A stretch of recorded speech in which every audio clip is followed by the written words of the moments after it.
Good evening. आज हम पढ़ने जा रहे हैं मूल्यह्रास यानी डेप्रिसिएशन की राशि निर्धारित करते समय किन किन बातों को ध्यान में रखना आवश्यक होता है। इससे पहले वाले वीडियो में हमने चर्चा की थी मेथड्स ऑफ डेप्रिसिएशन और डेप्रिसिएशन के संबंध में अंकेशक के कर्तव्य। तो आज के इस वीडियो में हम समझने का प्रयास करेंगे कि मूल्यह्रास की रकम निर्धारित करते समय किन किन बातों को ध्यान में रखना आवश्यक होता है। देखिए, किसी भी एसेट्स के संबंध में डेप्रिसिएशन का निर्धारण करना एक मुश्किल कार्य होता है। फिर भी यदि मूल्यह्रास निर्धारित करते समय हम कुछ मुख्य बातों को ध्यान में रखें तो यह कार्य आसान हो जाता है और परिणाम भी गलत आने की संभावना बहुत कम हो जाती है। तो वे कौन कौन सी मुख्य बातें हैं, आज उन्हीं पर हम चर्चा करने जा रहे हैं और उनको समझने का प्रयास करेंगे। सबसे पहला आता है आपका एसेट्स का लागत मूल्य यानी संपत्ति का लागत मूल्य। तो इसमें हमें यह देखना चाहिए कि डेप्रिसिएशन काटे जाने वाली संपत्ति का लागत मूल्य ज्ञात करना चाहिए। ठीक है। सेकंड आती है हमारी एसेट्स की आयु। यह ज्ञात कर लेना चाहिए कि एसेट्स व्यवसाय में कितने वर्ष तक काम आती रहेगी। ठीक है। थर्ड नंबर पे हम बात करें मरम्मत का प्रबंधन, मतलब मरम्मत का प्रबंधन में यह देखना आवश्यक होता है कि व्यवसाय में मरम्मत का प्रबंध यदि अच्छा है तो हमारी उस एसेट्स की आयु और अधिक बढ़ जाएगी। तो इन सब चीज़ों का मूल्यह्रास की राशि को निर्धारित करते समय ध्यान रखना आवश्यक होता है। चौथे नंबर के बिंदु की हम बात करें तो संपत्ति का अपशिष्ट मूल्य।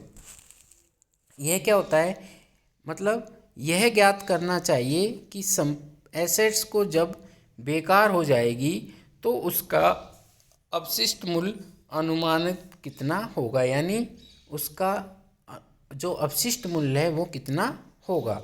जैसे उदाहरण के रूप में हम इसे समझे, मान लो किसी एसेट्स की लागत मूल्य है 5,50,000, ठीक है, और वो कहता है कि 10 वर्षों में यह एसेट्स बेकार हो जाएगी और इसका आपको अपशिष्ट मूल्य यानी स्क्रैप वैल्यू आपको दे रखी है 50,000 रुपये। तो 10 वर्ष में एसेट्स का डेप्रिसिएशन क्या काटा जाएगा, वो हो जाएगा हमारा 5 लाख रुपये। ठीक है। अगला बिंदु आता है हमारा नए आविष्कार की संभावना। यह भी अनुमान लगाना चाहिए कि इस एसेट्स के संबंध में नया आविष्कार कब तक हो जाएगा, यानी इसकी न्यू जनरेशन या इसका नया जो वर्जन है वो कब तक आ सकता है, क्योंकि ऐसी दशा में पुरानी एसेट्स को प्रयोग से हटाना पड़ेगा, चाहे वह तब भी काम में क्यों न हो। ठीक है। अगला आता है हमारा एसेट्स का विस्तार, मतलब यदि एसेट्स के विस्तार में कोई पूंजीगत व्यय हुए हैं तो डेप्रिसिएशन की रकम का निर्धारण करते समय इनको भी ध्यान में रखना चाहिए। और लास्ट आता है हमारा वैधानिक नियम। वैधानिक नियम में क्या होता है, यदि एसेट्स के मूल्यह्रास यानी एसेट्स की डेप्रिसिएशन के संबंध में कोई कानून बना हुआ है तो डेप्रिसिएशन की रकम का निर्धारण करते समय उस कानून का भी ध्यान रखना चाहिए। जैसे कंपनी विधान यानी कंपनी अधिनियम में कंपनियों के लिए स्थायी संपत्तियों का मूल्यह्रास काटने के लिए कुछ प्रावधान बने हुए हैं। एक कंपनी को विभाजन योग्य लाभों का निर्धारण करते समय इनका पालन करना चाहिए। तो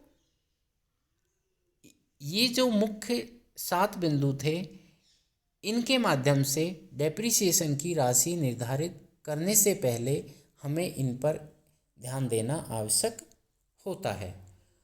अब हम अगले वीडियो में चर्चा करेंगे मूल्यह्रास के कारण। धन्यवाद।